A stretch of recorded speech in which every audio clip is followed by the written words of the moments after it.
super happy to be here. It's a very nice event, and also there's a lot of food for thought for myself, and hopefully I can give back some food for thought to everybody else and contribute. I think we can get started with the presentation. Allow me 1 second to share my screen, and hopefully now it's on and you can see my slides. Please, somebody give me a heads up if that's the case. All good. Then I assume everybody can see it. Yes, we can. Thank you, Alessandro. We can. Okay. Thank you very much. So I titled my my short keynote, "Why Humans Aren't Enough and Bots Aren't the Future," and subtitle is "Qualitative Approach to Process Transformation." And that's basically somehow the bottom line of my experience, my personal experience, and my personal journey through technology, organizations, and processes. And I'm always at this intersection. So I'll start with a quick introduction about this keynote specifically, then a little bit about Signavio, where I work, and then a bit about myself, so you know what angle I come from. Then I will present this idea of this process management spectrum, and then present this situational hybrid approach, and why I think it's a good approach to take when considering transformation journeys and process journeys in general. And then I will present 5 real-life stories from my direct experience, and hopefully that will make things a little bit more real for all of you. So about this session, as it's short, it's intended to cook some healthy food for thought and to leave something to every one of you to think about, hopefully, agreeing, disagreeing, right? Is it something we can adopt or not? And I'd be very happy, right, if you remember about this the next time you think about changing a process in your organization. That would make my day, let's say. About Signavio /SAP, because we've just been acquired very recently. And we're now part of SAP, but Signavio is a leading company building software products that help people transform their businesses. This is our core. We have a suite of products, and I'm responsible for one of them, which is the process intelligence product. So the process mining based data-driven, let's say, process management. But we, let's say, cover the whole transformation spectrum with our products. And the thing that makes me a lucky person being in this position is that we have almost 2,000 enterprise customers and growing, and about 1 million of users. And that's again what makes my day, what motivates me to go to work, because we're creating value for this very large community of mainly process professionals. It's good to be building tools that support that. About me personally, yes, as I said, I'm VP of Product Management, but I have 15 years of experience in various roles. I started as a backend software engineer, and then I transitioned and went through even customer success roles, so very customer facing. So I'm quite a generalist, I would say. And also worked across various industries such as telecom, manufacturing, insurance, consulting, and then over the last 4 or 5 years, I'm in tech. I went back, let's say, to my roots. But there's one, let's say, a red thread that connects all of my experiences, which is, and it's no matter in what role and in what industry, for me, it was always about creating value for organizations by using technology to help and to support people in their transformation journeys. So let's start introducing this idea, right, of a process management spectrum. So throughout the years, I've seen a lot of talks, I've been in a lot of debates about is process improvement versus process design or redesign, or call it reengineering, human-centric versus technology-centric, and too often these were positioned as mutually exclusive, sort of in a fight or in a little war, even within organizations, right, with different people, different vendors pitching completely different visions. And the thing is, reality is way more fuzzy, and you need you need all of it, right? You just need to pick the right tool for the right goal. So a little bit on process improvement versus process redesign, right? To me, process improvement is about doing something that you're doing but better, right? So the output of the processes doesn't normally change. Your business model doesn't change when you improve some processes, right? And very often improvement means more speed or less cost. So really about optimization. And automation here, technology, helps a lot, but you still need to consider the end-to-end. We will see why in one of the examples that's one of the funniest, I think, and most insightful that I stumbled upon during my career. And also, right, bots are still tricky. It's not as easy as just deploy bots. I think we all know that, but it's still being pitched like that, right? You need a lot of bots, so you automate everything and then everything is smooth. And also quick return on investment is not always the answer. You need to also look long-term, and sometimes things are at odds, of course. Then process redesign is about, to me, doing something new or something old, but in completely new way. So I keep the same output, but I want to do it in a completely different way for some reason. And then here my takeaways are design over engineering. So what matters are the outcome and the value of your processes, and not how you go there. So don't stick to engineering or over engineering processes.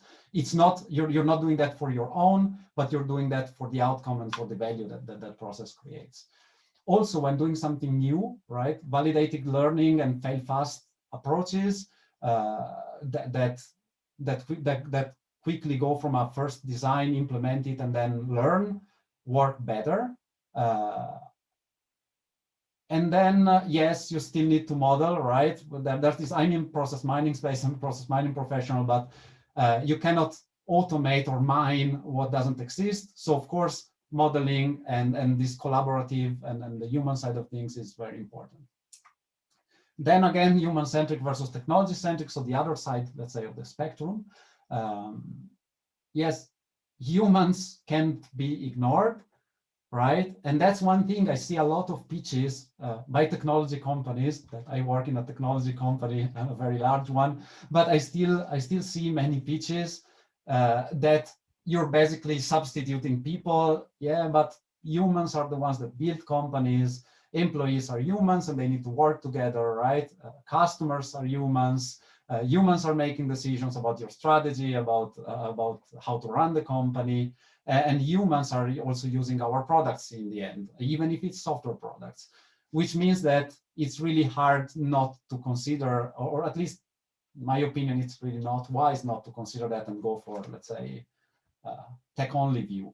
On the other hand, technology is a driving force and it can be ignored because new technology is being invented all the time. So if you start overlooking that, chances are that somebody will take you over at one point or disrupt you. We use technology to run our processes since back then, right? When the first machinery were invented to, I don't know, to reap and sow or do stuff like that. So technologies are always evolving and we use it to run our processes. Technology can create value also by itself sometimes. And technology can create and disrupt and define markets. So that's very important from a strategic perspective when considering things and what you want to achieve as an organization.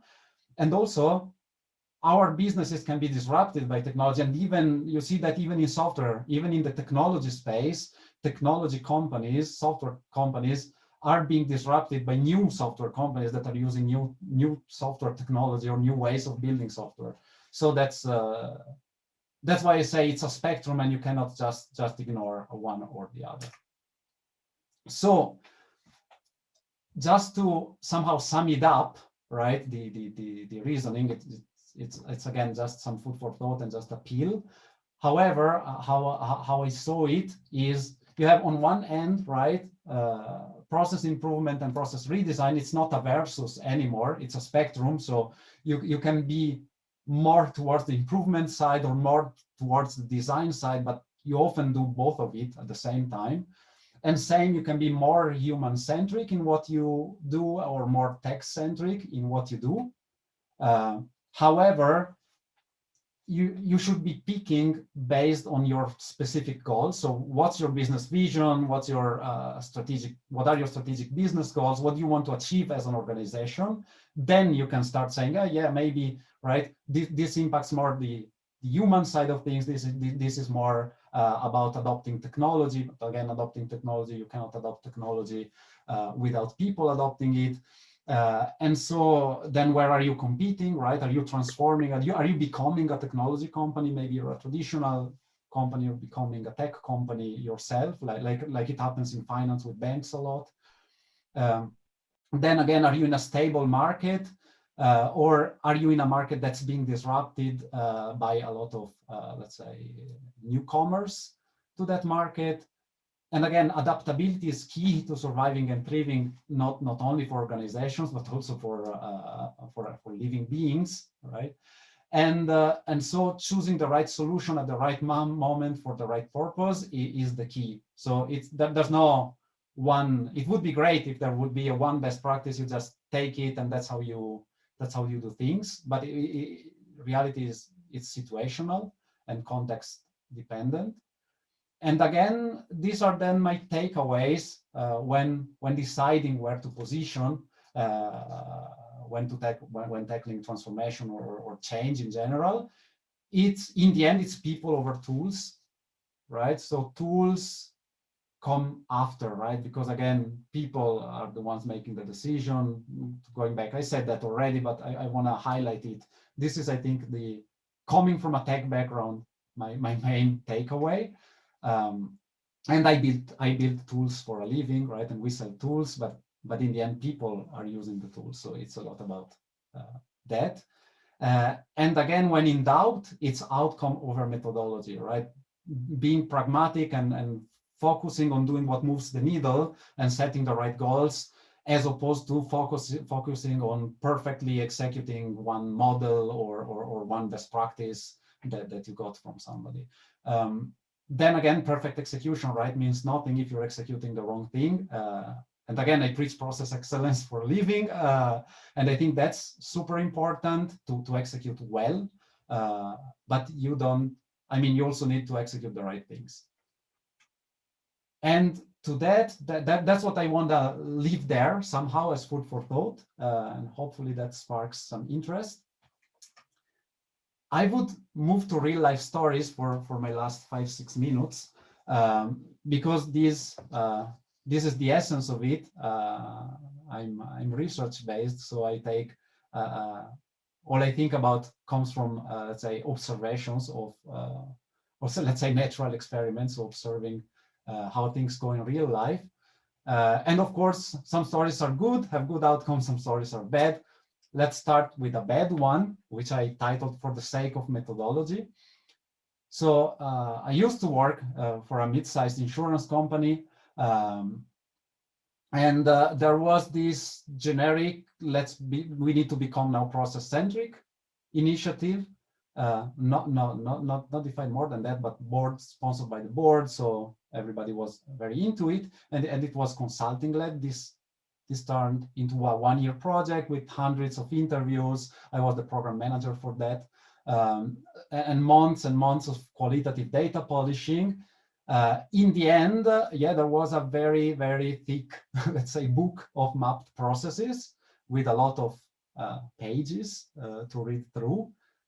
However, as soon as we finished, we understood, okay, the processes are mostly outdated already, and also unrealistic, because people in interviews they would say what they would like or what they think you would like to hear, more than especially for documentation purposes to an external consultant, than what it's really going on in the business. So the result was a handbook of impossible processes, as we named it.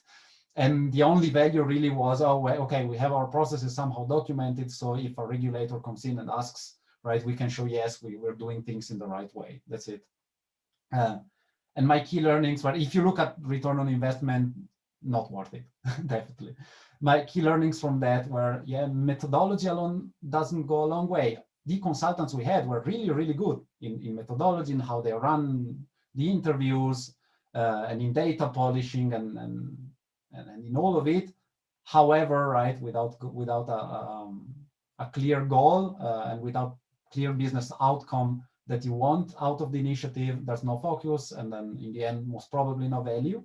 And also a purely qualitative approach in nowadays world is, in my opinion, too slow and too biased. That's why, right, we got, yeah, processes that were outdated by when they were mapped, and processes that were even just plain unrealistic. So you couldn't run a process in the way that it was mapped. So it wasn't representing reality. And so mapping for the sake of mapping doesn't really work. That's the first. On with the second, this is a very successful story. I was working with a med tech company with a well-established lean continuous improvement practice run with interdisciplinary teams. They were doing, I would say, all the right things in let's say, non-data driven process management. They had a clear focus, cost saving on a few end-to-end processes. They were focusing there. And they said, okay, let's plug process mining into our practice to make our practice more data-driven and more objective. So to get rid of the also a little bit biases that came out of gut feelings from managers and so on and so forth. And yes, they had tens of millions in discovered potential value, right? This is the data. The good thing about the data-driven part is they could finally prove the value of their process improvement initiative, and then several millions in realized value, so real life. So they could prove that the processes were running better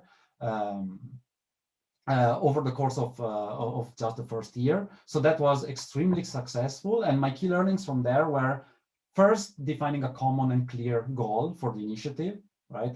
That helps focus.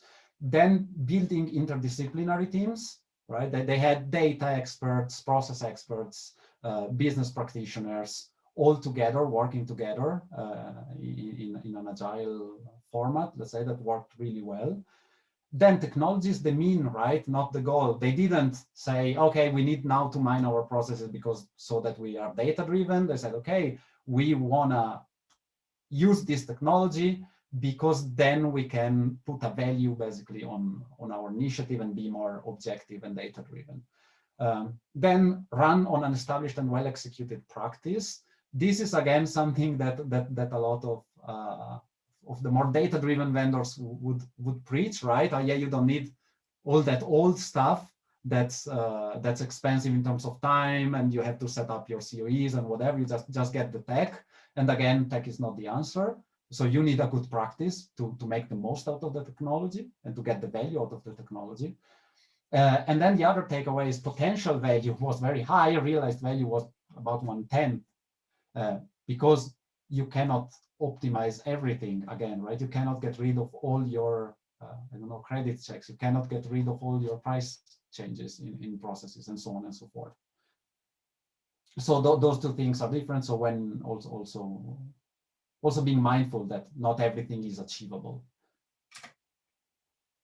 Then another, which is my favorite, is I titled it "Data is good, automation is good, but." So it's an oil and gas giant, very well-known company. And they took a purely quantitative mining approach to their supply chain processes. And they said, okay, let's mine everything, right? Mine hundreds of different activities. And then let's just deploy automation everywhere and automate the whole thing. One problem was that after deploying all of this and mining all of this, their most common process variant was covering only 0.4% of all different process variants, meaning that the process then was impossible to analyze or understand by anyone. No analyst that they had, no expert that they had could really understand and analyze that because there's too much data, too much information, impossible. So they scaled back the initiative, took a more human-centric approach, and and sliced down the process into the end-to-end, let's say, value chain into more human digestible parts and human analyzable parts. Then they started deploying bots, RPA bots, where they thought it made sense. And very funnily, and this was one of the, let's say, to me, one of the most interesting discoveries, deploying bots in one part of the process and fixing one part of the process brought issues down the value chain. So there was one team was very happy because automation helped them, and then they had less workload, and everything went smooth on one part. Down the value chain, there was a really, I would say, significant impact on other teams that needed to then run after, basically, and fix when the automation went wrong. They had to fix it, but it only appeared down the value chain in the end-to-end process chain, and that was very, very enlightening to me. So local optimization versus global, let's say, end-to-end optimization.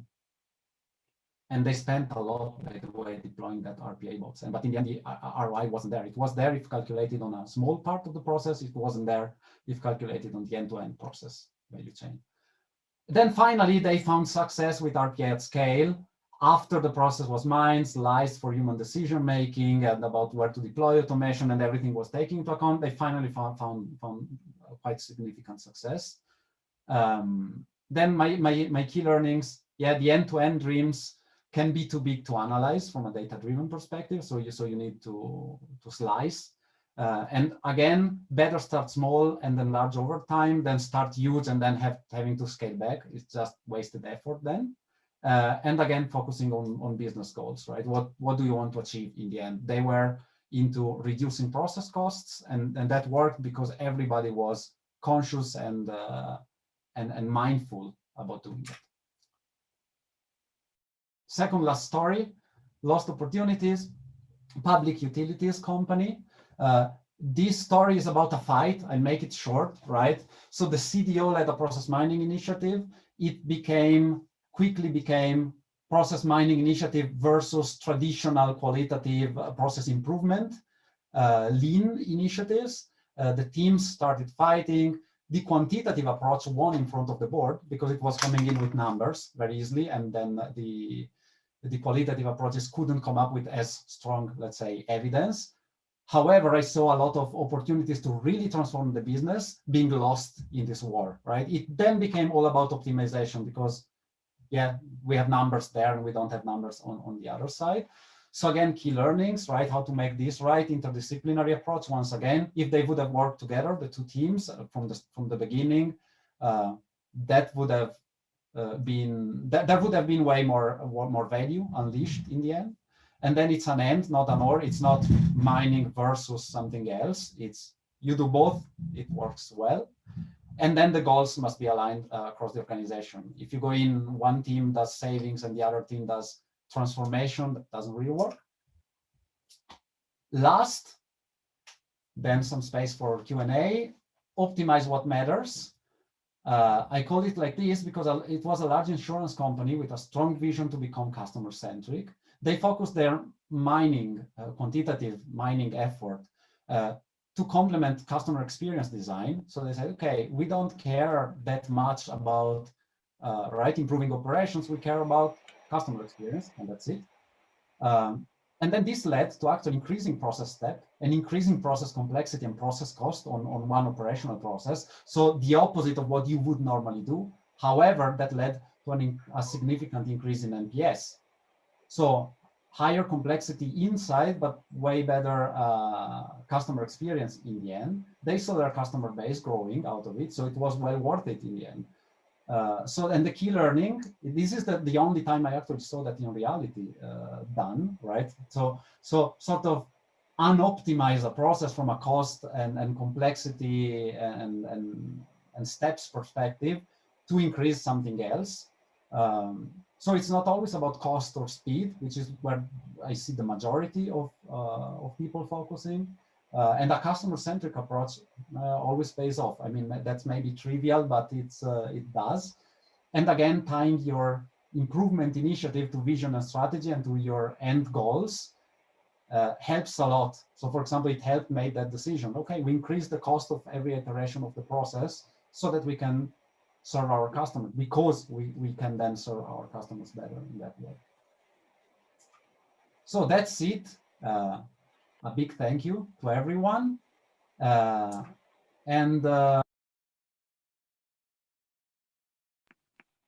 Absolutely wonderful. Thanks again to Alessandro Petri